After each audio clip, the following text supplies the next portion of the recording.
Salut Pierre, comment tu vas? Ça va et toi, Alex? Ça va. Écoute, ce que je te propose pour cette vidéo, c'est que je te pose des questions Ouais. qui ne sont pas préparées du coup. Non. Et puis du coup, tu réponds voilà, au feeling. J'espère que je vais réussir à y répondre. Quand même. Non, mais il n'y a, y a pas de souci. Est-ce que tu peux présenter en quelques mots à quelqu'un qui aurait 80 ans ton activité? Je précise bien 80 ans, Ah, dans un détail ouais. de pas trop technique. De simplicité. Yes. Nous, aujourd'hui, on aide les gérants de salles de sport à transformer leur passion en profit à la fin du mois. Donc simplement, je ne sais pas si le mot profit, la personne de 80 ans va comprendre, mais simplement à gagner de l'argent avec une salle de sport. Ok, ça Si marche. je dois résumer en une phrase concise et concrète qui résume bien ce qu'on fait. Donc convertir du plaisir en argent, De la passion. de la passion. Ouais. Ok. Parce que plaisir et passion, c'est pas exactement la même chose. Plaisir, c'est court terme. Une passion, tu peux la durer sur du très long terme, tu vois.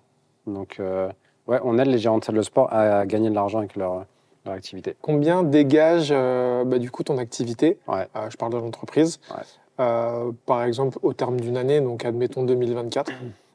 Sur 2024, on a clôturé entre 650 et 700 000 de chiffre d'affaires annuel, Ok. hors taxe. Mais du coup, toi, quel salaire t'arrives à te dégager, toi, Ouais. de ça? Moi, en 2024, j'ai déclaré 140 000 euros de salaire. Ok, Donc, ça marche. donc du coup, il y a beaucoup d'impositions aussi. Forcément. qu'on assume, même si, et je suis très transparent, cette année, on a gardé notre boîte en France, mais on a délocalisé le siège à l'étranger pour une question d'optimisation et aussi de qualité et de confort de vie qu'on n'a pas forcément en France. À peu près combien de collaborateurs tu as en moyenne, même si ça peut peut-être fluctuer en fonction des Ouais, moments? on est entre 8 et 12, quoi. On est à 10 de moyenne.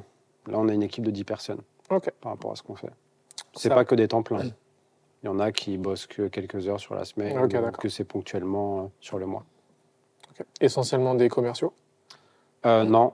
On a la moitié sur la partie commerciale et l'autre moitié sur la partie produit.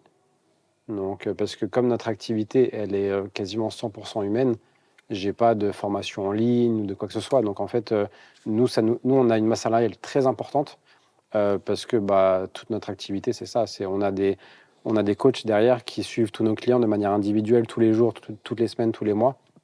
Et ils en ont par personne, ils ont 40-50 personnes à gérer. Donc, 40-50 salles à gérer. Donc, il y a les gérants plus les équipes aussi de la salle. Donc non, on investit beaucoup dans le produit pour justement pouvoir, en fait, ne pas vivre ce que vivent aujourd'hui beaucoup d'entreprises où ils ont une forte croissance, mais que derrière, ils n'arrivent pas à suivre sur le service client. Et nous, aujourd'hui, je pense qu'on est l'une des seules entreprises où on a un service client irréprochable, où quand tu poses une question, tu as une réponse dans les 24 heures. On t'appelle, on te répond. Enfin, tu vois, c'est vraiment, on est à disposition, quoi. Donc, en tout cas, dans la mesure du possible, de notre capacité, quoi. Et du coup, là en ce moment, vous travaillez avec combien de salles globalement, que ce soit en France ou à l'étranger? Donc, depuis 5 ans, on a accompagné 400 salles, à peu près. Et en client actif, en ce moment, on est à 150. Et là, sur l'année 2025, on prévoit de doubler la clientèle. Ok. Donc en investissant justement beaucoup sur l'humain pour pouvoir subvenir et parce qu'il y a un réel besoin sur le marché du sport avec les gérants qui ont un réel besoin, que ce soit sur de l'acquisition, sur de la vente, sur de la rétention, sur de la structure en interne pour déléguer, pour structurer, pour automatiser aussi certaines choses. Donc c'est pour ça qu'on investit beaucoup sur l'humain pour aider et pour avoir vraiment un impact. En plus de ça, je ne vais pas le dire dans cette vidéo, mais on participe à des événements cette année qui sont prévus là sur la fin de l'année pour faire du présentiel et pour qu'on nous voit sur le terrain beaucoup plus que ce qu'on peut faire en ligne, quoi. Je sais pas si tu connais un peu cette théorie. Il y en a qui disent que tu peux pas être un bon coach si t'es pas un athlète. Ouais. Est-ce que du coup, comme si on devait reporter ça à du coup ton activité, est-ce que tu penses que du coup on peut quand même être ultra compétent dans le conseil si on n'a pas de salle de sport sur le moment? Ah, si on n'a pas de salle de sport sur le moment Ouais. ou si on n'a Bah, jamais si été gérant? Parce que c'est pas la même chose. Oui, mais du coup, c'est bien pour ça que je précise, parce que je sais que du Ouais. coup, bah, tu as déjà une salle. Ouais. Bah, un peu comme si le fait de ne pas être sur le terrain, je fais vraiment une métaphore, Ouais, tu ouais. vois, un petit peu genre. Bah, du coup, là où je te contredis, c'est que je suis sur le terrain. Ok. Encore aujourd'hui, on est chez un de nos clients. Cet après-midi, je suis en consulting avec lui toute l'après-midi. Donc, on est énormément sur le terrain. Et moi, je suis passionné par le terrain. Je suis même en train de voir pour racheter des salles pour revenir un peu sur le terrain. Parce que je suis passionné par ça. Et dans nos programmes, on a une partie où on est en présentiel avec nos clients. Donc, c'est pas que du en ligne. Donc, je dirais que quelqu'un qui a aucune expérience d'une salle de sport, bah en fait, pourquoi il irait conseiller une salle de sport? C'est, tu vois, c'est comme, je prends souvent l'exemple dans mes vidéos que j'irai pas voir un dentiste pour me faire masser. Enfin, tu vois, c'est chacun a son métier, chacun a son truc et chacun a son expérience. Donc, t'as pas forcément besoin d'avoir une salle aujourd'hui pour conseiller une salle de sport si tu as déjà eu une expérience terrain. Il y a beaucoup de gérants de grosses franchises qui ne sont plus ces gérants de franchise-là, mais qui sont partis dans du conseil pour des franchisés, mais parce qu'ils ont une expérience de malade. Donc, c'est pas forcément gênant. Mais il faut une expérience terrain, toujours. Et nous, aujourd'hui, ce qui est bien, c'est que même si j'ai pas encore de salle à mon actif là-dessus, en tout cas aujourd'hui, à l'heure où je parle, même si on est en train potentiellement de racheter des salles, mais on est présent quand même sur le terrain. Ok. Et je pense que tout le contenu qu'on fait montre qu'on est quand même très présent sur le terrain là-dessus. Donc, ce qui fait qu'on connaît... Déjà, de 1, moi, j'ai vécu pendant 4 ans dans ma salle en tant que gérant à faire tout seul. Donc, forcément, je connais le quotidien par cœur d'un gérant. Et aujourd'hui, bah, je le connais d'autant plus parce qu'on est en contact en permanence avec eux, quoi.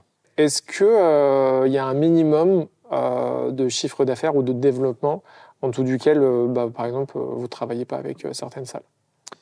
Alors oui, dans le fait de travailler avec certaines salles, oui, parce que notre programme a un investissement.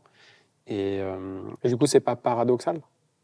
bah, en fait, c'est pour ça que je vais développer cette question parce que on a eu souvent le cas de personnes qu'on a en audit et les audits, on les offre. Donc, avant même de travailler avec nous, on offre un audit pour justement déjà apporter un maximum de valeur et de contenu, en plus de tout le contenu qu'on diffuse sur nos réseaux.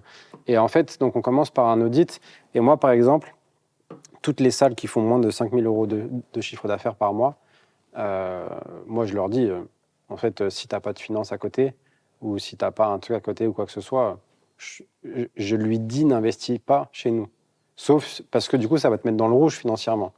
Parce qu'en fait, si tu investis, je sais pas, 5 000, 10 000, 15 000, 20 000, et que tu fais 5 000 euros de chiffre d'affaires, c'est pas cohérent. Je suis là aussi pour conseiller les gens sur leurs investissements. C'est-à-dire qu'il faut que ce soit cohérent. Par contre, ce que je vais faire, c'est que je vais refuser de lui faire une proposition commerciale, mais par contre, je vais lui apporter énormément de valeur pour l'aider à franchir et peut-être aller chercher 7 000, 10 000 euros de chiffre d'affaires, qui est assez simple et facile à faire aujourd'hui. Donc du coup, moi, je me positionne en tant que... C'est pas parce que tu fais moins de 5 000 que je te parle pas, mais par contre, Ok. mais par contre, je vais pas t'intégrer sur nos programmes, sauf si tu me dis que tu as de l'argent de côté et ça te met pas en difficulté financière. Et on en a déjà eu des cas comme ça. Et du coup, l'idée, ce serait de pouvoir donner du petit bonus qui leur permettrait de passer cette Ouais. petite zone rouge-là. Pour qu'ensuite, ils puissent travailler avec Ok. nous, Ce qui, justement. en plus de ça, peut être un argument commercial. Bien sûr. Parce que du coup, si ça fonctionne avec, Avec... sans avoir ouais. fait un accompagnement Bah, c'est à ça. 100%. Et souvent, on a des clients qui ont déjà mis en place le contenu qu'on donne sur les réseaux et qui ont déjà eu du résultat et ensuite ils nous appellent pour travailler avec nous. Parce qu'ils voient que c'est des conseils, mais c'est des conseils qui fonctionnent. Donc, Ok, voilà ça ce que je marche. te dirais. Eh ben, merci beaucoup. Avec plaisir, Alex. Ça marche. C'est top. Merci. À plus.